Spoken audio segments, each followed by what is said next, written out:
माननीय विजय चौधरी जी यहाँ बैठे हुए हैं।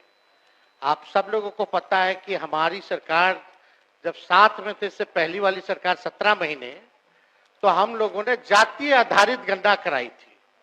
और जातीय आधारित गणना इसलिए कराई थी क्योंकि राज्य सरकार जो है सेंसस नहीं करा सकती, इसलिए हम लोगों ने सर्वे कराया था। और उस सर्वे के आधार पर हम लोगों ने आरक्षण की सीमा महोदय 65% करने का काम किया था, जिसमें कि पिछड़े, अति पिछड़े, दलित, आदिवासी समाजों का आरक्षण हम लोगों ने बढ़ाया और ईडब्ल्यूएस 10% एज इट इज रखा।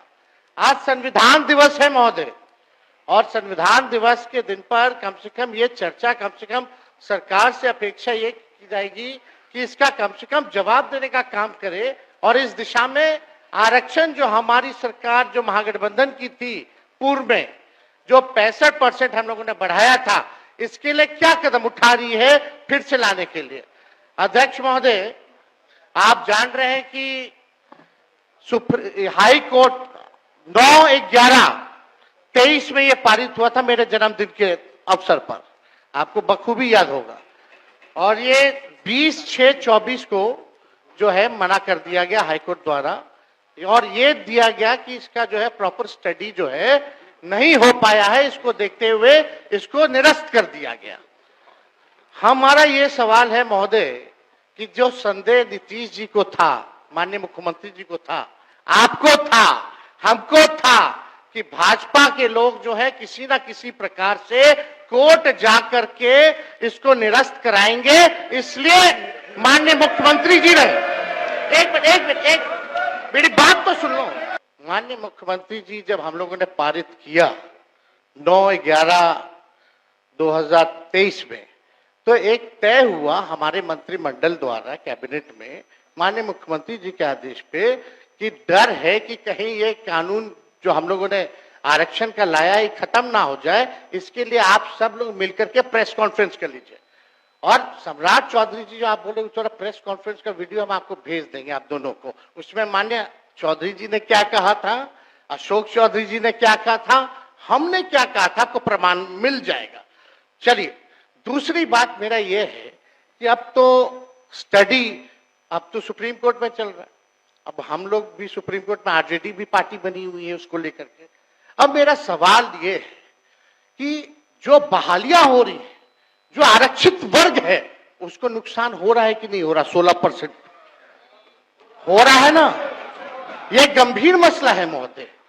पिछड़ों का, अति पिछड़ों का, दलितों का, आदिवासियों का, जो भी आरक्षित वर्ग है, उनका भारी नुकसान हो रहा है। मेरा यही कहना है, अगर सरकार, और देश में ये पहली ऐसी सरकार थी 17 महीनों की जहां जाति आधारित गणना भी हुई और 65% आरक्षण की भी सीमा तय की। पहली बार इतना बड़ा निर्णय हम लोगों ने लिया, उस निर्णय को लागू कराने में क्यों फेल रहे? अब महोदय 2 पॉइंट हम खाली रखना चाहते हैं कि 23 में ये लागू हुआ, 23 में ये लागू हुआ, सुन लीजिए आप भी बोले अध्यक्ष, हम लोग हर तरीके से सदन चलाना चाहते हैं, आप भी डिस्टर्ब कर रहे हैं। 2 पॉइंट कि ये 11/23 में, चौधरी जी 11/23 में 9/11/23 को ये लागू हुआ, निरस्त जो है हाईकोर्ट से 20/6/24 में हुआ। हम लोगों की मांग थी कि इसको शेड्यूल 9 में डाल दिया जाए। अगर आप लोग आरक्षण के पक्ष में थे केंद्र सरकार, तो इसको शेड्यूल 9 में क्यों नहीं डाला गया? पहला प्रश्न। दूसरा महोदय कि अभी भी हम लोग इंतजार कर रहे हैं, अभी भी माननीय मुख्यमंत्री जी को मेरे तरफ से रिक्वेस्ट कर दीजिएगा चौधरी जी, और दोनों चौधरी जी कर दे तो ज्यादा भार पड़ जाएगा, तो अगर कर देंगे तो कम से कम ये कह दीजिए अभी स्टडी नहीं हुआ है, यही ना कोर्ट कहा, तो स्टडी तो ईडब्ल्यूएस का भी नहीं हुआ था जो 10% मिला, उसका कौन सा आधार था? ये तो हम लोगों ने कास्ट बेस्ड सर्वे करा के आरक्षण दिया। तो अभी हम लोगों की यही मांग है कि सरकार अगर इच्छुक है, आप दोनों बलवान लोग बैठे हैं, दोनों दो डिप्टी सीएम हैं, पहले हम अकेले थे तब हुआ था, अब तो दो है।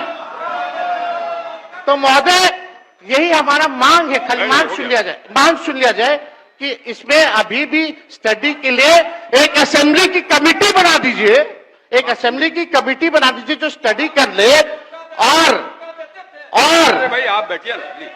अरे अरे सुन नहीं दे रहा, क्या व्यवहार है, आप डिप्टी सीएम है यार, डिप्टी सीएम जैसा बर्ताव कीजिए। मांग ही नहीं, अरे संवैधानिक पद का हमारी ये मांग है, संविधान की बात स्टडी के लिए महोदय न्याय की बात एक कमेटी विधानसभा की बना दे सरकार, और चाहिए उनको 4 दिन का ये जो 5 दिन का सत्र है इसको 1-2 दिन और बढ़ा दे, और कैबिनेट से जो संशोधन करना है कम से कम 65% नहीं 85% कर दीजिए आप, 10% और बढ़ा करके बिल ले आइए, हम लोग सब लोग मिलकर के पास करने का काम करेंगे, यही मांग है। माननीय मंत्री संसदीय कार्य।